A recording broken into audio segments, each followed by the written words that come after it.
America और Iran के बीच लंबे समय तक चले युद्ध के बाद शांति समझौता हो गया है, लेकिन दोनों देशों के बीच अभी भी तनाव नजर आ रहा है। अमेरिकी राष्ट्रपति डोनाल्ड ट्रंप कह रहे हैं कि ईरान की सेना कमजोर हो गई है और अमेरिका उसे आर्थिक मदद नहीं देगा। इस बीच स्विट्जरलैंड में आगे की बातचीत हो रही है, जिसमें दोनों पक्ष 60 दिनों में स्थायी समझौते पर काम करेंगे। कतर जैसे देश मध्यस्थता कर रहे हैं, लेकिन लेबनान में इजराइल हिजबुल्लाह की स्थिति से चुनौतियां बनी हुई हैं।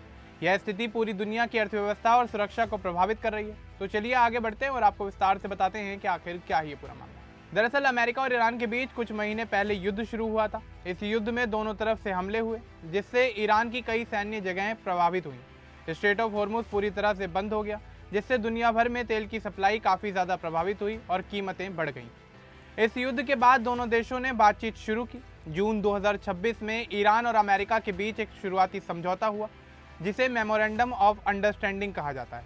इसमें 60 दिनों का सीज फायर शामिल है। इस दौरान स्ट्रेट ऑफ हॉर्मुज फिर से खोल दिया गया है, ताकि इस रास्ते से तेल के जहाज आसानी से गुजर सकें। अमेरिका ने ईरान के बंदरगाहों से अपनी नौसेना को हटा लिया है। ईरान ने अमेरिका से ये वादा किया है कि वह परमाणु हथियार नहीं बनाएगा। ट्रंप ने इस समझौते को अमेरिका की एक बड़ी जीत बताया। उन्होंने कहा कि युद्ध के कारण ईरान की सैन्य ताकत काफ़ी ज़्यादा कम हो गई है। ट्रंप का कहना है कि ईरान अब मजबूर होकर बातचीत पर आया है। उन्होंने साफ कहा है कि अमेरिका ईरान को कोई आर्थिक राहत नहीं देगा, कोई पैसा या मदद नहीं मिलेगी। ट्रंप ने सोशल मीडिया पर लिखा कि 60 दिन इंतजार करेंगे, लेकिन ईरान को एक भी रुपया नहीं मिलेगा। ईरान के सुप्रीम लीडर मुस्तफा खामनेई के बयान पर ट्रंप ने तीखा जवाब दिया। ईरान का कहना था कि अमेरिका शांति समझौते के लिए बेचैन था, लेकिन ट्रंप ने इसे खारिज कर दिया। ट्रंप का दावा है कि ईरान कमज़ोर हो चुका है और अमेरिका ने कोई मजबूरी में समझौता नहीं किया। अब आगे की बातचीत स्विट्जरलैंड में हो रही है। अमेरिका के विशेष दूत स्टीव विटकॉफ वहां पहुंच गए हैं। ईरान के विदेश मंत्री अब्बास अरागची भी वहां जाने वाले थे, लेकिन योजनाओं में बदलाव हो सकता है। शुरू में यह बातचीत शुक्रवार को तय हुई थी, लेकिन लेबनान में इजराइल और हिजबुल्लाह के बीच लड़ाई बढ़ने से इसे टाल दिया गया।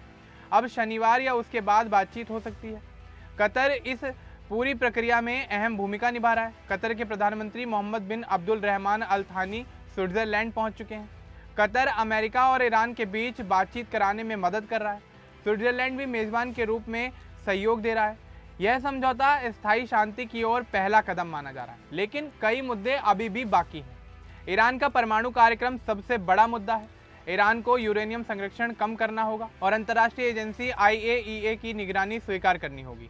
अमेरिका चाहता है कि ईरान परमाणु हथियार ना बना सके। इसके बदले कुछ प्रतिबंध हटाने और फंसे हुए पैसे छोड़ने की बात हो सकती है, लेकिन ट्रंप ने साफ कहा है कि बड़े पैमाने पर आर्थिक मदद नहीं की जाएगी।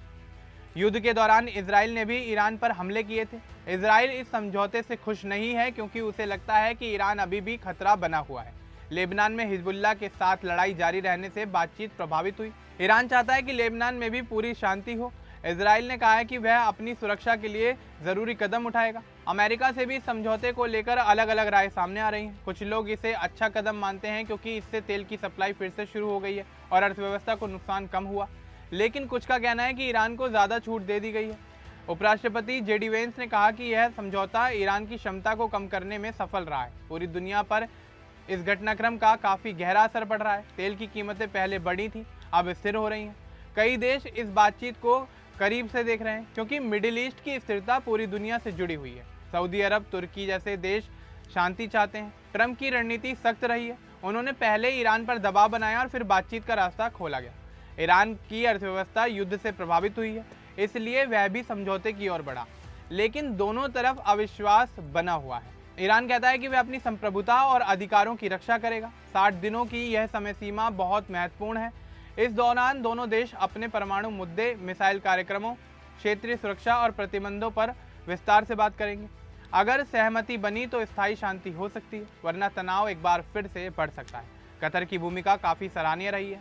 वह पहले भी अमेरिका और ईरान के बीच मध्यस्थता कर चुका है। कतर के प्रधानमंत्री की स्विट्जरलैंड यात्रा से लगता है कि बातचीत को आगे बढ़ाने की कोशिश हो रही है। स्विट्जरलैंड की बातचीत में बदलाव की खबरें सामने आ रही हैं। शुरू में तय कार्यक्रम में देरी हुई, लेकिन दोनों पक्ष पूरी तरह से तैयार हैं। अमेरिका के दूत पहले से वहां मौजूद हैं। ईरान के मंत्री की यात्रा की पुष्टि होनी बाकी है। यह पूरा मामला दिखाता है कि युद्ध के बाद शांति की राह आसान नहीं होती। दोनों देशों को अपने हितों का ध्यान रखना है। अमेरिका अपनी सुरक्षा और सहयोगी देशों की चिंता कर रहा है। ईरान अपनी अर्थव्यवस्था और क्षेत्रीय प्रभाव बचाना चाहता है। आने वाले दिनों में इस मामले से जुड़े और भी अपडेट सामने आएंगे। अगर लेबनान में शांति बनी रही तो स्विट्जरलैंड की बातचीत बेहतर तरीके से आगे बढ़ सकती है। दुनिया उम्मीद कर रही है कि यह समझौता लंबे समय तक टिके और नया युद्ध ना हो।